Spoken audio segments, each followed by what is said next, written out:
युवा साथी योजना का आगाज, उमड़ी युवाओं की भारी भीड़। मुख्यमंत्री ममता बनर्जी की महत्वाकांक्षी युवा साथी योजना के लिए आवेदन प्रक्रिया रविवार से शुरू हो गई। शिवरात्रि की छुट्टी के बावजूद राज्य भर में विशेष शिविर लगाए गए, जहां सुबह से ही युवाओं की लंबी कतारें देखी गईं। कुल्टी कॉलेज में आयोजित शिविर का उद्घाटन कुल्टी ब्लॉक तृणमूल कांग्रेस टाउन 1 और टाउन 2 के अध्यक्ष ने किया। इस योजना के तहत 21 से 40 वर्ष के माध्यमिक पास बेरोजगारों को 5 साल तक 1500 रुपये प्रति माह भत्ता मिलेगा। शिविरों में लक्ष्मी भंडार के नए आवेदन भी लिए जा रहे हैं, जिसकी राशि बढ़ाकर अब सामान्य श्रेणी के लिए 1500 और SC/ST के लिए 1700 रुपये कर दी गई है। आवेदन की समय सीमा 26 फरवरी तक है और लाभ 1 अप्रैल से मिलना शुरू होगा।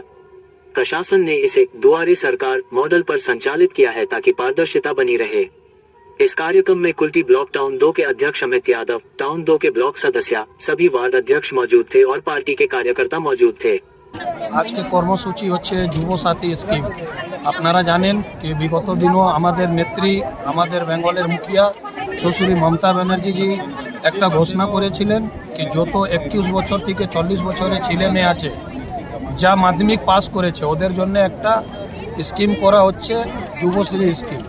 যুব সাথী স্কিমে মানে 1500 টাকা ছেলেগুলো পাবে যার মানে 21 বছর থেকে 40 বছরের বয়স। এর সাথে আর কি কি স্কিম এখানে এর সাথে লক্ষ্মী ভান্ডার, কৃষক বন্ধু, দুয়ারে সরকার যে ক্যাম্পটা হচ্ছে ওইটা করা হচ্ছে। দুয়ারে সরকার ক্যাম্পও এর সাথে সাথে ডেটটা 15/2/2024 থেকে শুরু করে 26/2/2024 অবধি চলবে।